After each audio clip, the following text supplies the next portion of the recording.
Welcome back to Entrepreneurial Shades of Gray. We are so excited about this conversation today. I'm Chelsey Sayasane, along with my co-host, Dani Dials. Hey, girl, I am just super excited. I think that this conversation, Chelsey, is going to be so insightful. We're diving a little bit into the gray areas of nonprofit leadership. And our guest today, somebody who I just respect and admire so much. Every time I talk to this woman, Chelsey, I leave feeling so inspired, not only because she is full of grace, strength, wisdom, compassion, but this woman loves people genuinely right where they are, no matter what their story is. She's the executive director for Women's Resource Center, Miss Marty Carrell. Marty, it is always so good to see you, my friend. Well, thank y'all for having me. It's great to be here today. I'm excited myself. Yeah, you've got so many things going on with Women's Resource Center. For the people who may only know you by name or they may have some assumptions about what it is that you do and you provide, can you kind of paint a picture for us? What is the heart behind your mission? Well, the Women's Resource Center has actually been in Mobile for 42 years. It really started out of the vision of a woman who really wanted to be there for women that needed their services, and possibly in an unplanned pregnancy. She really didn't feel like anybody was championing women. And so that was her heart 42 years ago. I say all the time, I don't think Debbie Campbell could have imagined what her yes would be like 42 years later. I mean, going from not having an office, sharing an office with someone, not, even being anything, in 42 years later, now here we have 3 centers and all the programs that we offer. So it's pretty awesome what our yes will do. But the Women's Resource Center, we are a faith-based nonprofit, 501c3. We do pregnancy tests, ultrasounds, STD testing and treatment done by a wonderful group team of professional individuals. I think people misconstrue that too, that we don't have the right people in place, but we do. We have nurse practitioners, sonographers, nurses. Dr. Julie Grinstead is our medical director. Dr. Dick Lightfoot is our collaborating physician for our STD clinic. So we have an amazing group of people. Dr. Chip Haynes is on our board. He was actually one of our founding board members.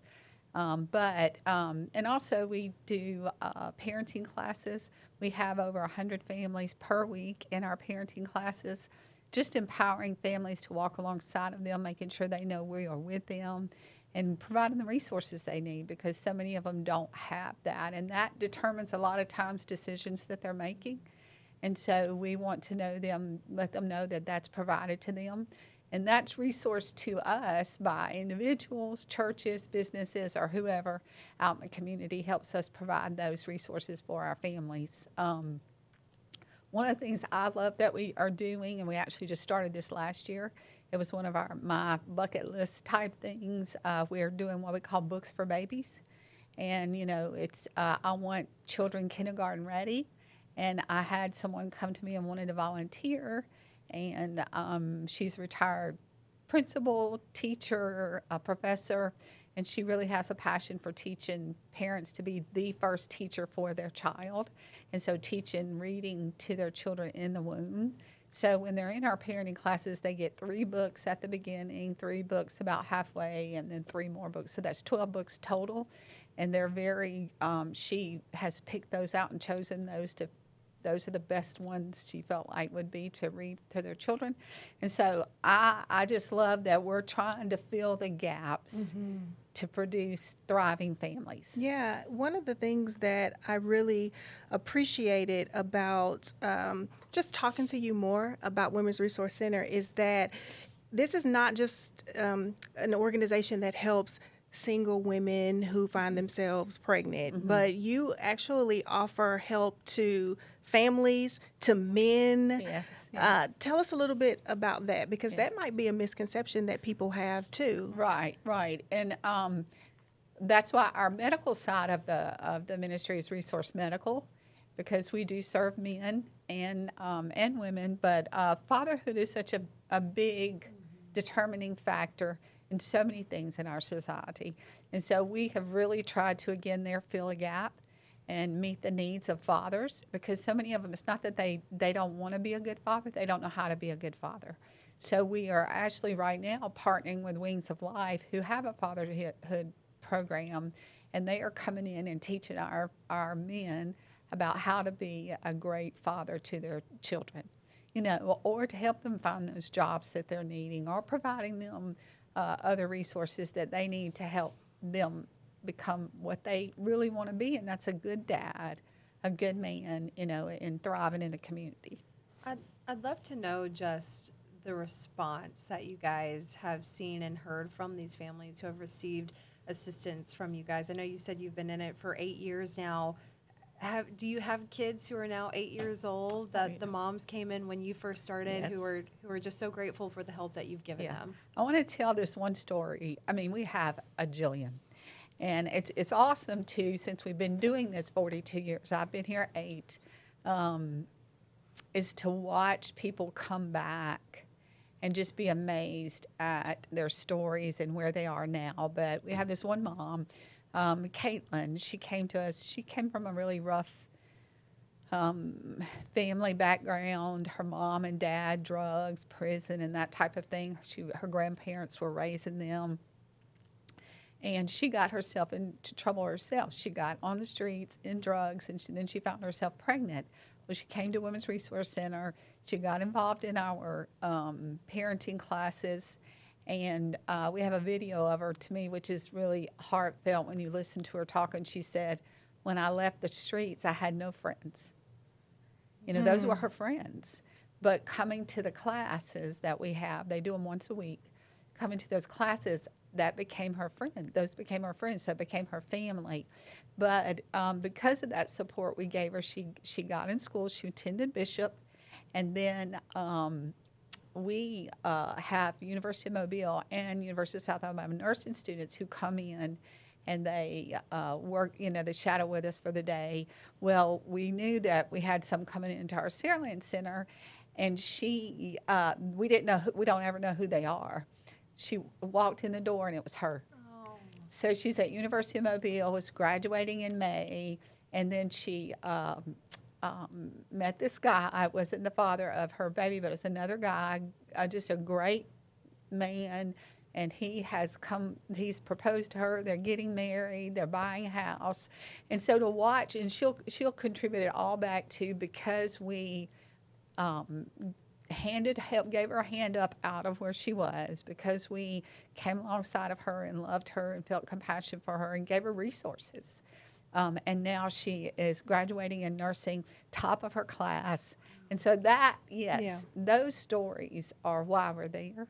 And there are just thousands of them, really. You shared a picture of a young lady at the 5K race who came and said that Women's Resource Center was really the reason why she's here. That was an amazing testimony as well. Yes. Her mother actually had come to us 15 years ago, and she wanted to let us know. She was running in our race back in September, and she wanted to let us know that because of us, because of the Women's Resource Center, she's here today. And so that we came along and supported her mom and helped her mom, and she was just so thankful for us. And we love hearing those stories, you know. We love it because sometimes it does get daunting. Sometimes you feel like you're not making a difference in people's lives. But when you start seeing that or start hearing those things, you're just, I don't know. Yeah. And we've talked in the past before about how if people really understood and knew all of the things that you do and the ways that you're impacting people, then they may view things differently. It's not anything connected to political viewpoints, but it's really about love, and it's about educating people and letting people know what options are so that they can make informed decisions. Right. And supporting them. Because, you know, when someone's in, and we don't like to say a crisis, but someone's in something that's unplanned. We all have things that are unplanned, and they disrupt our day, our world, or whatever. You start panicking. You don't know what to do. And so sometimes you end up making decisions or choices, whether it's financially or whatever that might be, that you wouldn't have made if you'd had time to just step back.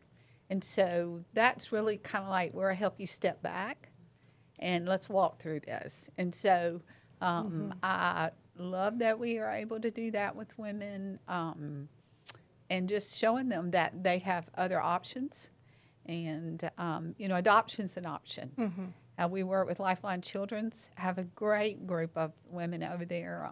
Actually, Alexa Morris is one of them that we work with. She's all for the birth mom, and so supporting birth moms. And we had some great stories with that as well. So yeah. We talk about gray areas on this podcast, and obviously if you are at a center like you are, where people are making decisions that are about life choices and whatnot, there are going to be some complexities there. How are you navigating leading through conviction, but also having people to know that they're in a safe space where there's no judgment? And that is what we hear over and over again of women who come through. We are a pro-life, faith-based ministry, but that is not something that we are. When a woman comes through our doors, we're there for her. Right. Yes, it's about, we hope that she chooses life. We feel that that's the best choice for her, but we're not there telling her what to do. We're there. These are your options. No matter what your decision is right now, it's tough. Parenting's tough. Placing for adoption's tough. Abortion is tough. But these are your decisions, and these are some things that happen. So we give that. But if they walk out and whatever they choose to do, we're still there for them. And we have so many examples of that over and over. They've come back to us, whether they chose to make a decision to end life, or they've chosen to make a decision to parent or place for adoption. No matter what it is, we're there for them. I have seen, especially this past year, over and over again, women who have come back to us and saying, y'all have shown me such care and love, even though they may not have made the choice to parent. They know we are there for them, we care for them, and that's why they wanted to come back to us. And what we offer is what we, I think I shared this on Studio 10 about our reproductive grief care. And so when there's a loss, there's a lot of grief there for however the loss happened. And so we offer that care to them and showing them that we're there to support them. And we do continued counseling too. We partner with several different counseling groups in Mobile, and the ministry offsets the cost for that for them, so they're not having to pay for that to see a counselor, licensed professional counselors. So there's so many resources that we provide for people, whatever their decision is, and so. I imagine it feels so nice to have someone in your corner. And to me, that really shows the love of Christ, right? Mm-hmm. Like you guys are giving the resources, and you hope that they choose life, it sounds like, for y'all. But when it comes to decisions like that for young women or women, period, I'm sure they hear a lot of opinions from family members and from friends, and I'm sure that those opinions oftentimes can lead into people leaving them or going no contact. But I imagine it's so nice to know, like, whatever decision they have made in the past or whatever they choose to do now, they always have you guys, right, regardless. Right. And what we tell them, you're with us the moment you walk through our door, forever. And we sincerely mean that. We have such a group of fantastic staff, but over 40 volunteers that we have what we call client advocates. They are trained client advocates. They volunteer with us, and they're calling and checking on them. How are you doing? What's going on? How can we help you? What resources can we provide to you? Our answer is never, we can't do that. We may not can, but there's other resources in Mobile, and that's what's very important to me too, is that we partner with other people across our community that are doing life. They're just doing it differently than us, places like Victory Health Partners or McKimmey Place or Penelope House or Ransom Ministries, whoever that might be. We find the resources that they need to meet the need that they have. How are you leading your team through tensions? Because I'm sure that you hear a lot of hard stories, heart-wrenching stories. How do you navigate that with your team to keep them able to keep them full so that they can pour into the people who come to see you? Well, and I'm glad you brought that up because it's a trauma-filled day every day. Right. You know, every day is. There's some kind of trauma. I mean, yes, we have joys and all that kind of stuff, but it really is. And so that's concerning to me as lead there. And I really emphasize to them, hey, if you're having a tough day, you need to step back. You take 5 minutes. You know, this is what I need. Or we're big about prayer. We pray together every morning. We're on a big text group, of course, and, you know, sending out scriptures or praying for each other. We have pastors come in and pray over our staff. If there's any pastors out there, we would love for you to do that. That's important because it's like we're on the front line Right. every day. Every day we're on the front line. And but I say being on the front line, you get shot at first. You know, but the great thing is you get to see the victory first too. You know, and that's an opportunity a lot of people don't get to see.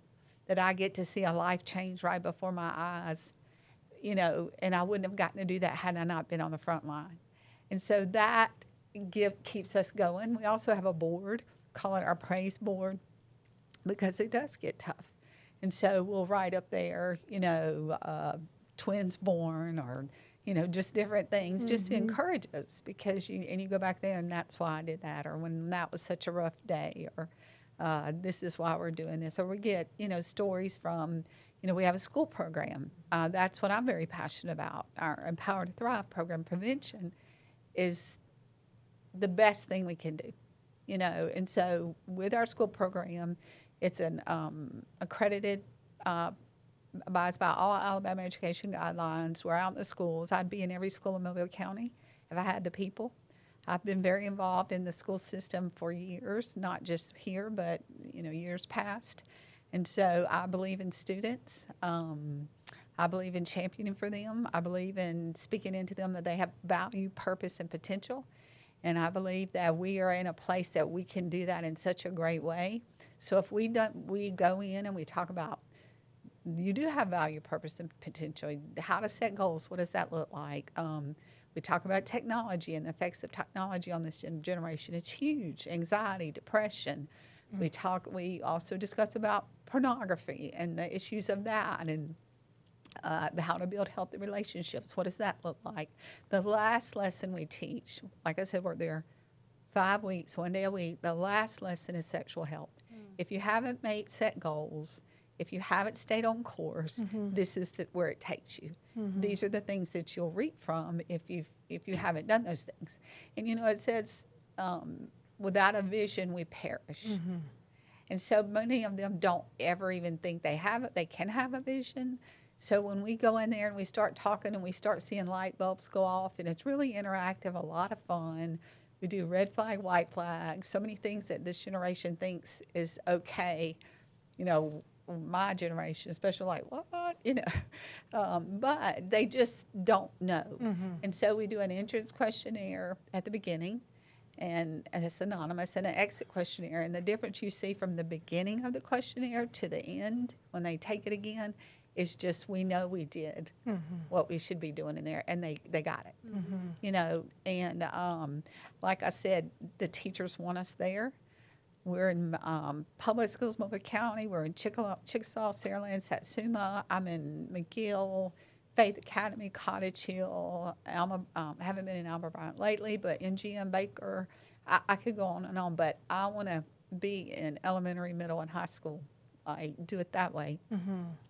Where we're talking about value and honor and making right choices, and then it builds from like 5th grade to 8th grade to 10th grade. And I think when you do it that way, it makes you more preventative than reactive. Right. You know? Well, and just that you saying that, I was sitting at my desk looking outside one day, and I'm a big visionary.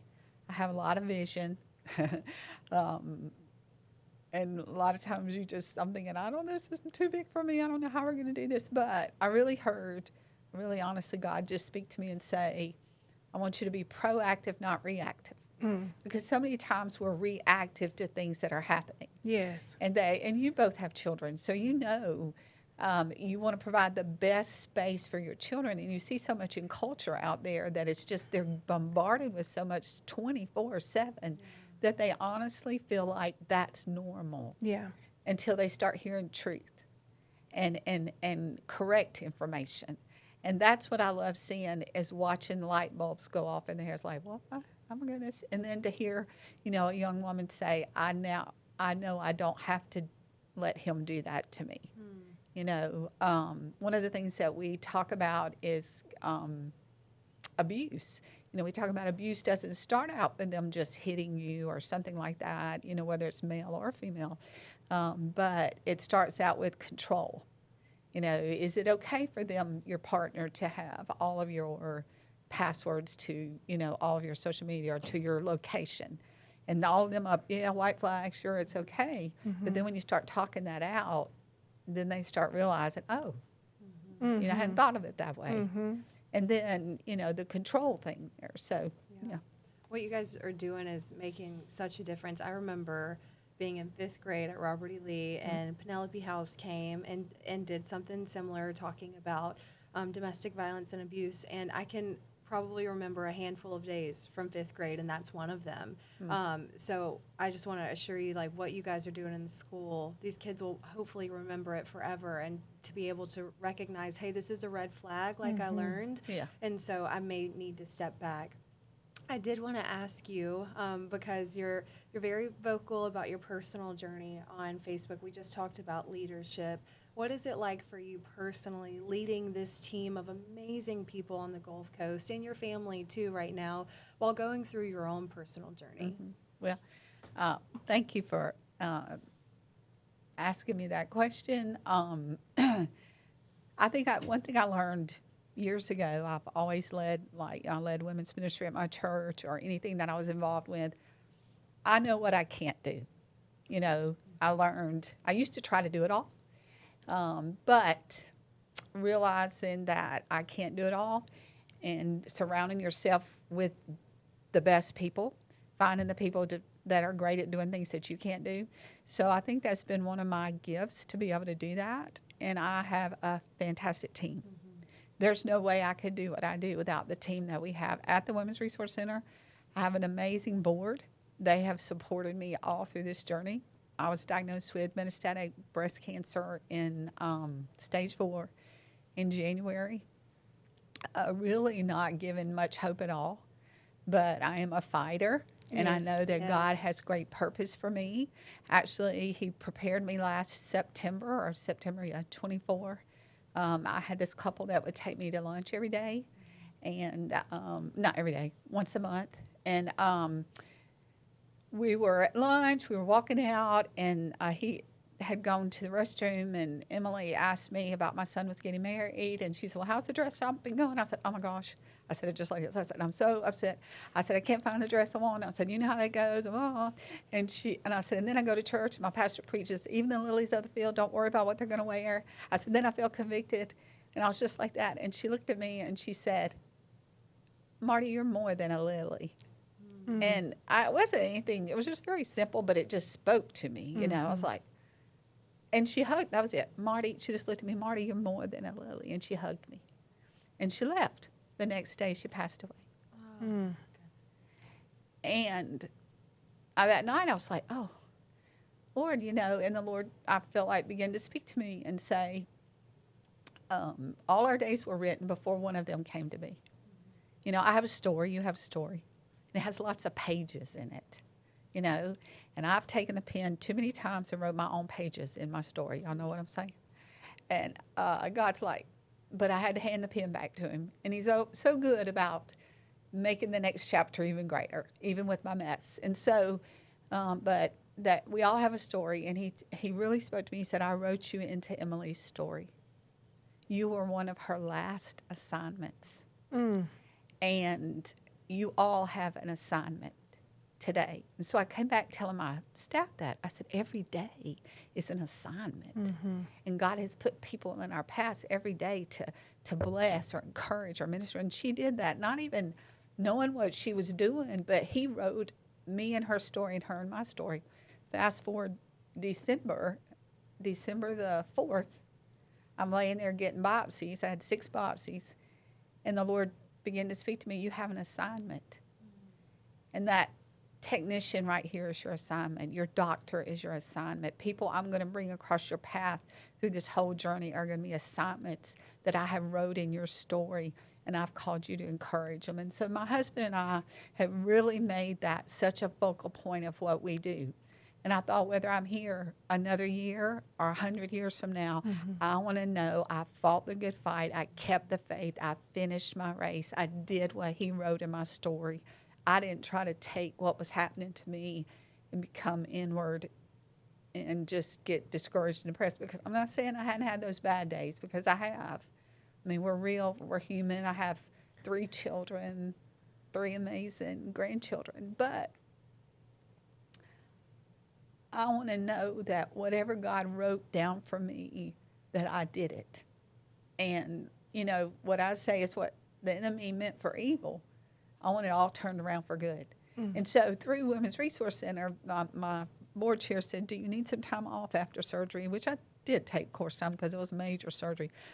It was in my peritoneal area. And so I said, no. I said, I would be depressed, you know, to sit home. The hardest thing for me, I've had to take some time. And that's not, I don't do that well. But to be able to continue to go in there and give. And I tell you, I had a mentor a long time ago.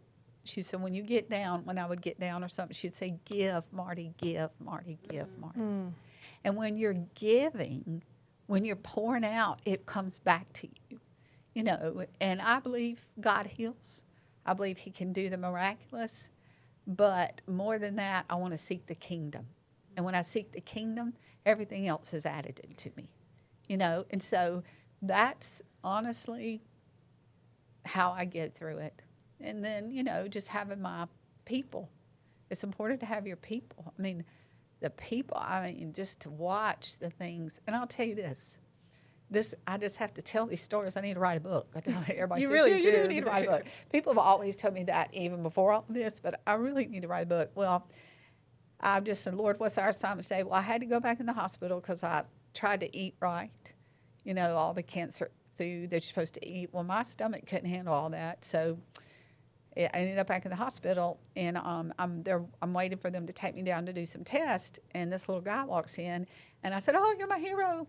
And he goes, really? And it kind of just broke something with him. He's like 20 years old. And he starts carting me down, and he says, can I ask you something? Now, I'm sure his superiors probably wouldn't have liked him asking me that, but I knew that was an assignment. He said, how do you know when a woman's pregnant? I was like, I said, well, you're asking the right person. Yeah, he was. He didn't know what I did. He didn't know who I was, you know. And I began to share with him, and he began to share with me that he was 20 years old. He thought his girlfriend was pregnant. He was nervous, upset his parents were going to kill him. He still lived at home. I began to share my story with him. I told him about Women's Resource Center. I said, you tell them you've talked with me. I said, and when they call, you know, your girlfriend, and when they call, we'll get you in. He moves me down, leads me down there, and he's asked me, could I pray with him? I said, absolutely. So I prayed with him. He leaves. They said, oh, Ms. Carrell, I'm sorry. They scheduled you for the wrong time. You weren't supposed to be down here then. Oh, yes, you were. That's what I said. I said, oh, yes, I was. And so I went back up, and that wasn't a test I really had to have. They were going to do it just because. I said, I'm not doing that. I'm going home. That's why I was here. But you have to be willing to do that. You have to be willing to go through the hard in order to see the miraculous. And that was a miraculous for me that day. And those kind of things are what helped get me through. And again, they're the people that are there holding up your arms, you know, and praying for me. I have people that I don't even know in other states that said, oh, I heard about your story. And I'm like, but it's so that God will be glorified. And for me, it's about the gospel, and it's about sharing. It's about willing to say, Lord, and I've always said, Lord, pick me. I've always said that because, one, I just like doing all this stuff and being used in things, but I've always said that. But I remember when this was happening in December, I was riding across the bridge at Dolphin Island. The sun was setting, and I looked, and it was just beautiful. And I said, Lord, I don't think I can say that on this situation. And I heard so clearly, would you be happy if you didn't? Would you be so fulfilled? And I was like, no, sir. Oh. And then I just raised my hand like I always do, and I say, pick me. And from that moment, I have seen God in a way I never would have seen him before. And we have to be willing to do that because it's not about us. You know, it's about somebody else needing that, you know. And like being out at MD Anderson and my husband and I going out there and us meeting people on the elevator, and he talks to everybody, my husband does. And him connecting with this guy who was out there. He didn't have anybody out there with him at the time. He had liver cancer. My husband met him downstairs. They talked. They still text each other. He's from Florida. I mean, things like that. Are you willing to go there? Are you willing to use your story? I could stay private about it, and I don't have any problem with people staying private about it, but I did not feel that's what God wanted us to do, and my husband nor my children did either, that we're here to testify of the goodness of the Lord. And that's the scripture he gave me. I would have despaired unless I had believed I'd see the goodness of the Lord in the land of the living, and I have seen it. I've seen it. And no, I don't. People say, how do you feel? And I said, well, I don't ever feel good, but I don't feel awful, you know. But it's just, that's how I get through. And my staff have been phenomenal. They could do it without me. And then you're like, oh, you don't want to do it without you. But that's really the best way to lead, is have a staff that is so that you could walk out, you know, because then you know you did your job well, that you empower them to do it, and you're not even have to be there. But I'm excited about where Women's Resource Center is going, but and the things that are happening. It's so exciting to see the doors that are opening and the way that we are being used in the lives all over our city. You know, for me, like I told the staff, when I first came there, I learned so much. Prior to coming, I was Mayor Stimson's executive assistant. And that gave me such a insight into the city and how it's working. And I saw so many people doing so many great things, you know, but what I didn't see was them coming together. And so what I like to say is shoulder to shoulder. Nehemiah's my guy. And there's a whole chapter in there, and it would say, and next to them, these families were building the wall. But they're all next to each other. And I didn't want my next to part to have a gap. And so I brought that to Women's Resource Center, just saying I've got to reach out and connect with other people that are doing things, and how can we do this together. I was listening to a podcast on the way over here, and I'm trying to remember, about we're only as good, we're on our own, we're not as good as we are together. And that's the truth. And that's how we move things forward. And so what I told the staff when I came, I said, I have a round table in my office. I said, if we are just Women's Resource Center centered, that's as big as our circle's going to be. We have to be about the city. It's not about Women's Resource Center. It's about the people of the city. And so we've tried to make that our aim on everything that we're doing. And our vision is that life is valued, people are empowered, and families are thriving. And so if we have a healthy mom, a healthy baby, we have a thriving community. And that's really what we're pushing, is to have a healthy mom, a healthy baby, a thriving community, and healthy fathers, you know. And then you see a change. And so, and like in the schools, I mean, we see a culture shift when we start empowering students with the right information. And so that's those kind of things are what get me excited and get me through. And it makes me know, Lord, you still have me here. You still have me doing things, and I still want to be used by him, you know. I continue to just be so inspired when I tell you, you are the real deal. You know, listening to you explain all of the things that you're doing through Women's Resource Center simultaneously as you are walking through this season where you're fighting cancer. It is so clear that this passion is genuine, and I am just I'm honored in that you would come here and just share this story with us and everybody who's listening to our podcast. For anybody who still might have misconceptions, or if they're interested and they want to get involved to help, or if they need your services, how can they connect with you? Sure. Well, WRCmobile.org is our website. We're on Instagram, Facebook. I haven't ventured out to the TikTok and all that yet, which I guess we need to. Our number is 251-344-4357. Or they can even email me, Marty@WRCmobile.org. I'll be glad to get back with them. I really encourage even you guys to come in and tour, because I think when you come in and see the resources that we provide and the way we provide it, people are blown away. We're not just a clinic. We didn't want it to be like that. We wanted it to really be, like you were saying a minute ago, Chelsey, a safe place. Mm-hmm. Well, one thing we really hear so much over and over is so peaceful in here. It's like a spa. Mm-hmm. You've been in, Dani. Yes. You know what it looks like. So it's just, and all of our centers are that way, Sims and Saraland. And so that's, I really encourage you, if you want to tour and just come by and see what we're about or volunteer with us. We need volunteers. We'd love to have you. If you would like for one of us to come speak, or just any women's groups or business groups or whatever, we'd be glad to do that. But, and back to what you were saying, continuing to do what you're doing in spite of what you're walking through. A diagnosis of cancer did not detour my call. And really that's what we speak out to everybody that walks through our centers as well. Your diagnosis or whatever unplanned you might have does not detour the call and where you need to go in your life. You still have purpose, and we want to give you and help you stay in school. We want to get you that job. You're still an amazing person, and you still have great things to do, and God has called each of us to greater.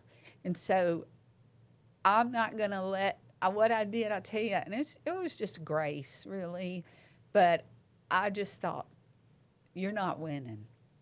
You're not winning. You're not taking my purpose. You're not keeping me from doing what I was created long ago, what he wrote in the scroll in heaven for me to do. You're not going to take that from me. So cancer doesn't determine what I'm called to do now. Does seasons in my life or things, does that kind of have to change a little? Sure. Do I have to readjust some stuff? But I'm still as determined.